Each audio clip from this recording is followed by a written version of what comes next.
Et vous, êtes-vous prêt à plonger vraiment dans l'amour absolu ? Bonjour, je m'appelle Julia Leroux, je suis accompagnatrice holistique et guérisseuse de vie. Si ce podcast t'apporte, je t'invite à le partager. Il pourrait aider quelqu'un. Aujourd'hui, j'ai envie de vous parler des connexions d'âme. Il arrive dans la vie que l'on rencontre des gens avec qui il y a une forte connexion. Peu importe quel est le lien et quel est le nom de cette connexion, il existe plein de cases dans lesquelles vous pouvez vous mettre si vous le souhaitez. Les âmes sœurs, les âmes jumelles ou encore les flammes jumelles. Je vais être honnête avec vous et moi-même. Parfois, ne pas vouloir de cases, c'est aussi ne pas accepter leur existence. Ne comptez pas sur moi pour toutes vous les décrire, ce n'est pas le but. Je souhaite plutôt vous en parler en prévention pour que vous sachiez comment réagir et comment vivre cette expérience si un jour vous avez la chance de faire une de ces rencontres si spéciales. Ces connexions sont parfois tellement surréalistes qu'il est très compliqué de rester sur Terre, car la magie vous coupe du monde, le temps s'arrête et il n'y a que cette connexion. Cette relation, si intense par le tout qu'elle représente, si précieuse à nos yeux, qui nous fait vivre des choses qui sont complètement extraordinaires, que cela dépasse parfois l'entendement terrestre. Souvent, je n'ai pas les mots terrestres pour expliquer ce que je ressens. Elles nous font nous sentir vivants, voire plus que vivants. La plupart des êtres humains auraient du mal à comprendre, et certains n'y vont peut-être jamais une connexion comme celle-ci. N'en soyez pas déçus, car c'est loin d'être une relation merveilleuse, suivant votre avancée d'amour personnel. Ce que peuvent faire ces connexions-là, c'est qu'on peut s'oublier, on peut s'y perdre. On est capable de tout accepter, de tout tolérer, de tout vivre. Tolérer des choses que nous n'aurions jamais tolérées ni acceptées de la part d'une autre personne. Ces relations nous poussent sur le chemin de l'amour inconditionnel. Si l'on bosse bien sur nous-mêmes, grâce à l'effet miroir de ce lien, plus rien ne nous touche, plus rien ne nous fait réagir. Et rien n'est grave, car on accepte l'autre tel qu'il est, même avec ses blessures encore à vif. Mais nous devons garder nos propres perceptions de respect, nos valeurs, nos principes. Posez-vous la question, est-ce que les trahisons, les violences verbales et physiques, etc., vous pouvez tout mettre ici, sont tolérables pour vous ? Peut-être pas. Si vous êtes en paix avec vous, vous savez que peu importe les faits émis, ils sont surtout envers la personne qui les acte. Une personne qui insulte est une personne qui s'insulte elle-même. Une personne qui fait mal est une personne qui se détruit. Une personne qui n'est pas capable de prendre ses responsabilités est une personne incapable de se prendre en charge. Si vous êtes dans la compréhension la plus totale, où est la limite d'acceptation dans ces situations ? Si vous ne ressentez aucune colère, aucun sentiment négatif envers cette personne, comment savoir quoi faire ?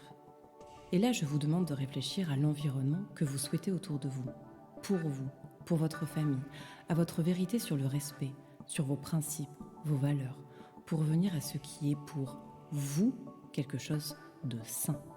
Ces connexions d'âme sont là pour vous emmener sur le chemin de l'amour inconditionnel. Mais d'abord, il doit être pour vous. Au fond de mon cœur, je ne pense pas qu'accepter des choses inacceptables soit le chemin à prendre. Pour 2 raisons. La première, même si l'on est conscient et qu'on excuse les comportements quels qu'ils soient, ce n'est pas sain, pas agréable, et ce n'est certainement pas ce qu'on a envie de vivre. La deuxième, accepter ces situations envoie un signal à cette personne qui ne l'aide pas du tout à avancer. Cela veut dire que c'est normal, que ça peut arriver. Donc elle recommencera sans se rendre compte et cela deviendra votre quotidien. Avez-vous vraiment envie de vivre ça régulièrement ? Ces connexions sont si fortes qu'on n'a tout simplement pas envie qu'elles puissent s'arrêter un jour. Mais notre devoir est de laisser partir l'être aimé, sans peur, pour s'aimer vraiment soi-même, inconditionnellement. Tout le monde pourrait croire que ces connexions sont des amours extraordinaires, magiques, puissants. Et franchement, oui, c'est le cas. Mais dans l'idée, c'est surtout des miroirs complètement parfaits, qui mettent en lumière les blessures que vous devez traiter. Si vous ne le faites pas, cette relation ne pourra pas être. Et même si vous le faites, c'est absolument pas dit que vous finissiez ensemble. Il faut être 2 à le vouloir. Et il faut être 2 à s'aimer dans le respect. Et il faut être 2 à se prendre en charge émotionnellement et à travailler sur soi. Alors, à toutes les personnes qui espèrent un jour vivre et rencontrer cette relation karmique, posez-vous vraiment la question si vous êtes prêt. Est-ce que vous êtes prêt à vivre un chamboulement interplanétaire à l'intérieur de vous-même ? Est-ce que vous êtes vraiment prêt à vous regarder dans un miroir ? Êtes-vous prêt à arrêter de vous mentir ? Êtes-vous prêt à arrêter constamment de reprocher à l'autre vos propres démons et vos propres comportements? Êtes-vous prêt à prendre vos responsabilités émotionnelles? Vraiment?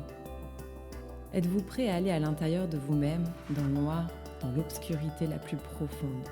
Êtes-vous prêt à comprendre que cette personne n'est pas responsable du miroir qu'elle vous renvoie, vu qu'elle est faite pour ça? Et êtes-vous prêt à accepter vos traumatismes du passé vécus pendant l'enfance pour les laisser au passé et avancer dessus? Et êtes-vous prêt à plonger vraiment dans l'amour absolu? Vous pourrez y trouver votre meilleur ami, votre meilleur confident, votre meilleur partenaire, votre meilleur amoureux, votre meilleur mari, votre meilleur amant. Vous pourriez trouver la parfaite osmose, le parfait amour qui vous fera grandir pour le restant de votre vie chaque jour. Pour vivre cette relation spéciale et unique, vous devez devenir à la hauteur de cette relation spéciale et unique. Une dernière chose, peu importe ce qui s'est passé dans cette vie ou dans les autres. Oui, car qui dit connexion d'âme dit souvent nœud karmique dans les vies antérieures. Vous resterez à jamais lié à cette personne et vous l'aimerez certainement toute votre vie. Il faut juste réussir à accepter ce lien et réussir à vivre avec. Cultivez votre amour-propre. Cultivez l'amour autour de vous. Cultivez-le comme si il était précieux. Car il est précieux. Il est sacré. L'amour est le plus grand pouvoir qui existe sur cette terre. Voilà ce que je voulais partager avec vous aujourd'hui. Je vous embrasse très fort et je vous dis à très bientôt pour un nouveau podcast.